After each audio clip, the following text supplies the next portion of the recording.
23 اسلامی اور تاریخی حقائق۔ دین اسلام آنے سے پہلے عرب میں کوئی بھی دین موجود نہیں تھا۔ دین اسلام آنے سے پہلے عرب میں بتوں کی پوجا کی جاتی تھی، بچھو، سانپ وغیرہ تک کھائے جاتے اور شدید خشک سالی میں اونٹوں کو زخمی کر کے ان کا خون پیا جاتا تھا۔ دین اسلام آنے سے پہلے بنو ہاشم، بنو مطلب، بنو اسد، بنو عبدالعزیز اور بنو تیم نے متحد ہو کر ایک معاہدہ تحریر کیا تھا جو ظلم کرنے والے کے خلاف تلوار اٹھاتے۔ اس معاہدے کو حلف فضول کہتے ہیں۔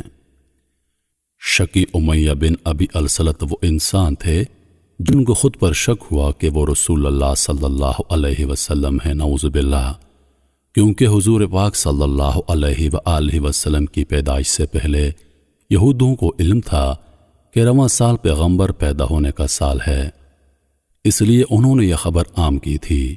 شکی امیہ نے خود کی معلومات شام کے جادوگر سے کی تھی کہ آیا وہ رسول ہے یا نہیں۔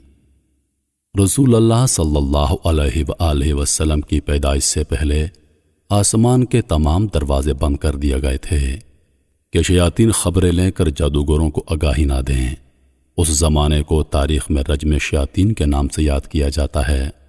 جب شیاطین آسمان پر جانے کی کوشش کرتے تو فرشتے ان کو شہاب ثاقب مارتے۔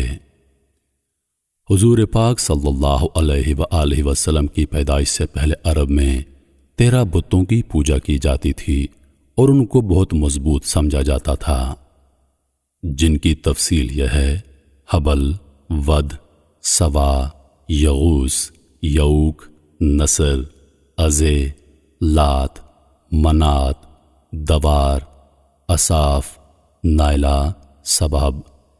ان بتوں کے علاوہ بیت اللہ کے اندر حضرت ابراہیم علیہ السلام کی تصویر موجود تھی، جبکہ اس تصویر کے ہاتھوں میں تیر دیے گئے تھے، جبکہ ایک بھیڑ کا بچہ ان کے قریب کھڑا تھا۔ اسماعیل علیہ السلام کی مورت بھی خانہ کعبہ میں موجود تھی۔ حضرت مریم اور عیسیٰ علیہ السلام کی تصاویر بھی کعبہ میں موجود تھیں۔ دین اسلام آنے سے پہلے عرب میں 7 ستاروں کی عبادت کی جاتی تھی۔ یہودی مذہب نے 35ویں صدی دنیوی بمطابق 5ویں صدی قبل عرب میں پہلی ہجرت کی۔ 3 صدی عیسوی میں عیسائی مذہب نے عرب میں پنجے گاڑنے شروع کر دیے تھے۔ عام الفیل 570 ہجری کو ہوا تھا۔ عام الفیل سے مراد ابرہہ کا مکہ پر ہاتھیوں سمیت حملہ کو کہتے ہیں۔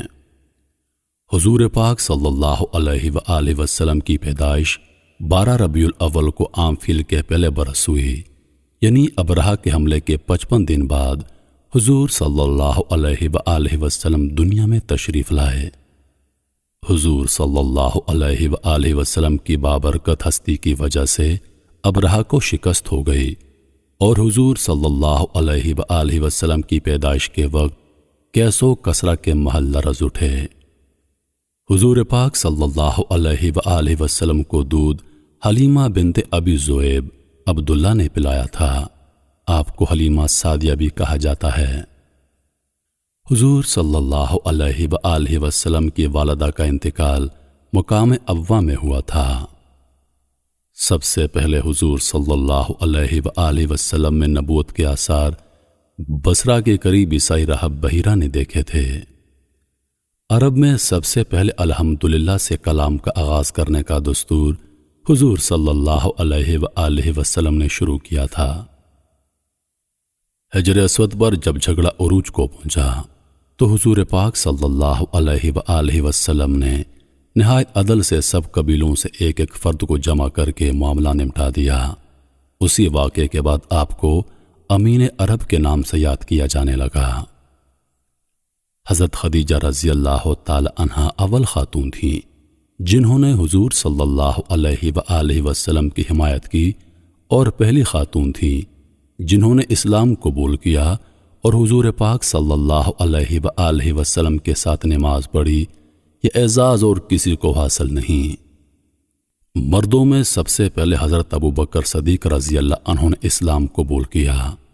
لڑکوں میں حضرت علی رضی اللہ عنہ کے بعد زید بن حارثہ اور بلال رضوان اللہ علیہ و اجمعین نے اسلام قبول کیا۔